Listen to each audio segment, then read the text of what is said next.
panduan Red Forest Gemini John Iron Man dan Ivar Starfeather. Hai semuanya, kita ketemu lagi. Hari ini, aku membawakanmu panduan untuk melawan bos ketiga dalam Red Root of Corrosion, Forest Gemini John Iron Man dan Ivar Starfeather. Sebagai Raid Boss ganda unik di Tarisland, Raid ini menghadirkan mekanisme yang rumit dan tantangan ekstra. Tanpa panjang lebar lagi, ayo dalami dan pelajari tentang tip penyelesaian dungeon khusus yang mencakup formasi tim, karakteristik dungeon, mekanisme boss, dan sebagainya. Formasi tim, konfigurasi dan rekomendasi berikut berdasarkan tingkat kesulitan elit. 2 healer, 2 tank, 6 DPS. Persyaratan untuk tingkat kesulitan elit, level perlengkapan lebih dari sama dengan 97.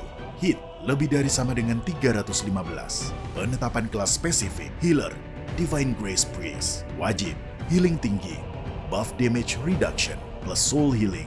Phantom Necro, kelas alternatif, Harmony Bard, tank, Frozen Barbarian Fighter, wajib, buff tip, plus guarding paladin, kelas alternatif, Warshield Warrior, DPS, Flame Mage, wajib, burst damage tinggi, plus Wrathful Warrior, plus Cunning Shadow Swordsman, wajib DOT, plus Thunder Barbarian Fighter, wajib, buff tip, plus Solo Bar, plus Hunting Ranger.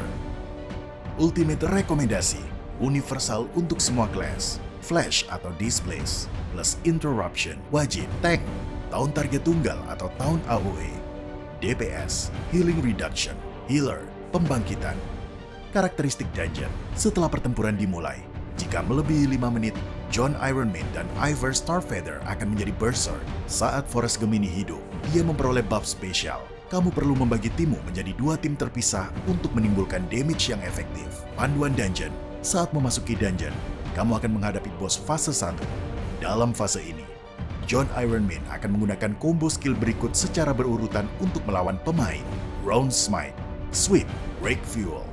Ivar Starfeather akan menggunakan combo skill berikut secara berurutan untuk melawan pemain. Energy Shock, Meteor Fall, Summon Hurricane, Outrage. Dalam fase 2, John Iron Man akan menggunakan combo skill berikut secara berurutan untuk melawan pemain. Sweep, Fearing Roll, Swoop, Blade Dance. Ivar Starfeather akan menggunakan combo skill berikut secara berurutan untuk melawan pemain. Eagle Swap, Meteor Strike, Summon Hurricane, Outrage. Mekanisme khusus 1. Forest Gemini memperoleh buff Gemini berikut. Energy Resonance, terpicu ketika posisi kedua bos terlalu dekat, sehingga mengurangi damage yang diterima secara signifikan. Kedua tank harus memastikan mereka memisahkan kedua bos dalam jarak yang cukup untuk menghindari terpicunya efek ini. Twin Blessing, ketika salah satu bos hampir mati dan HP-nya turun lebih dari 5% di bawah bos lainnya. Bos ini akan menjadi kebal selama 10 detik. Jika selisih HP tetap ada setelah kekebalan ini berakhir, bos yang hampir mati akan langsung memulihkan HP-nya agar sama dengan bos yang satunya. Buff ini dapat dipicu berkali-kali tanpa batas.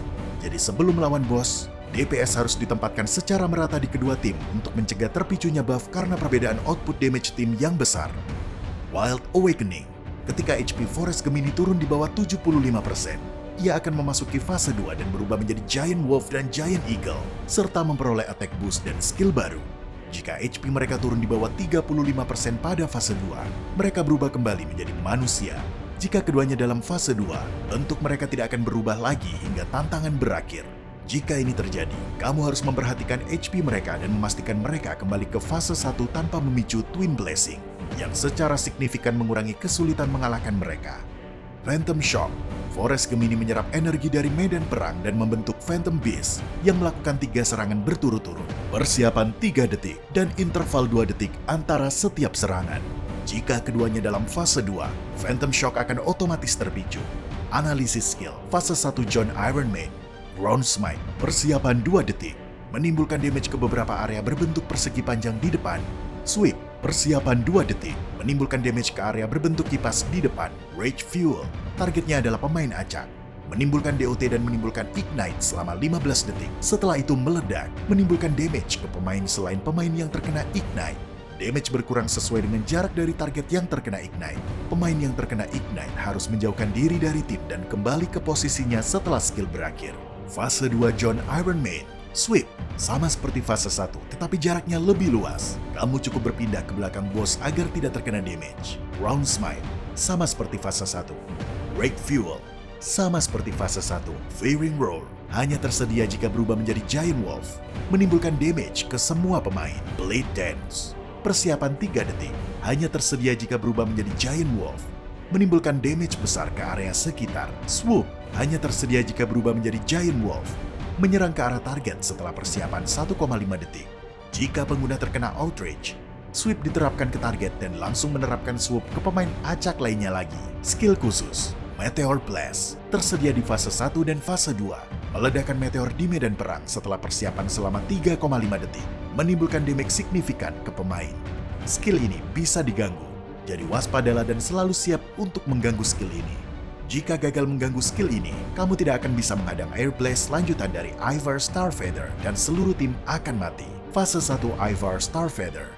Energy Shock, melakukan Moonlight Hit ke semua pemain setelah persiapan 2 detik. Meteor Fall, targetnya adalah pemain acak. Memanggil meteor untuk menyerang lokasi pemain setiap 1,5 detik. Terus bergerak untuk menghindari meteor dan jaga jarak dengan pemain lain. Summon Hurricane, setelah persiapan 2 detik, memanggil Hurricane di sekitar pemain acak yang mengejar pemain dan menimbulkan AOE damage. Pemain yang diincar harus menjauh dari pemain lain dan menghindari Hurricane yang menimbulkan damage besar. Outrage, memperkuat John Iron Man setelah persiapan 2,5 detik. Attack-nya meningkat dan dia memasuki kondisi Outrage. Skill ini bisa diganggu. Pastikan tim yang menghadapi bos ini menyiapkan skill interruption untuk mencegah John Iron Man memperkuat diri. Fase 2 Ivar Starfeather. Eagle Swoop, hanya tersedia jika berubah menjadi Giant Eagle, melayang selama 3 detik, menyerang pemain acak, dan menimbulkan damage besar ke pemain dan sekitarnya. Damage ini bisa dibagikan. Jika targetnya tank, rekan tim yang menghadapi bos ini harus segera berkumpul untuk berbagi damage. Healer harus segera menggunakan damage reduct untuk mencegah agar tidak ada yang mati.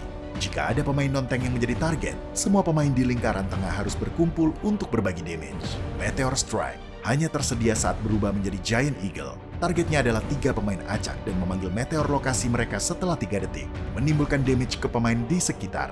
Begitu meteor jatuh ke medan perang, meteor acak akan meledak setelah 3 detik, menimbulkan damage 2 tahap. Summon Hurricane, sama seperti fase 1. Outrage, sama seperti fase 1.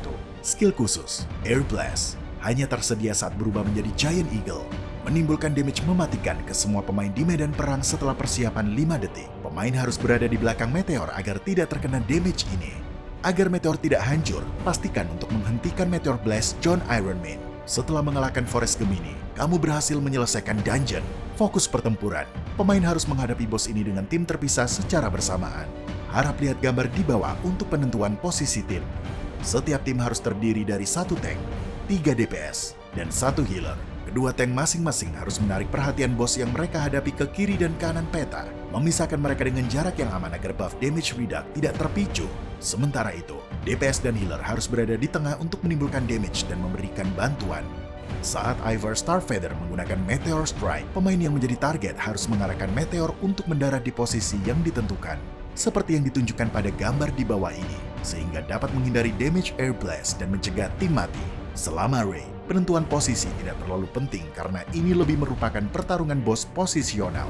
Namun, menyeimbangkan hasil damage tim sangatlah penting untuk menjaga konsistensi damage yang ditimbulkan kepada setiap bos. Pilih rekan tim dengan cermat sebelum memasuki dungeon. Meskipun bos tidak memiliki skill damage spesial yang khusus mengincar tank, mengerahkan tank untuk setiap bos mengurangi fleksibilitas pergantian tank untuk pengelolaan aggro. Oleh karena itu, healer harus tetap waspada dan fokus pada HP tank. Saat menghadapi skill yang memerlukan jarak atau pembagian damage, healer harus bereaksi cepat, baik menarik diri atau mengumpulkan tim tepat waktu, sehingga dapat menghindari damage berlebih yang dapat menyebabkan krisis tim. Sekian panduan untuk raid ini. Kami mendoakan yang terbaik untuk keberhasilan semua petualang dalam menjara dungeon. Terus ikuti kami untuk analisis panduan lainnya dari tim Tarisland.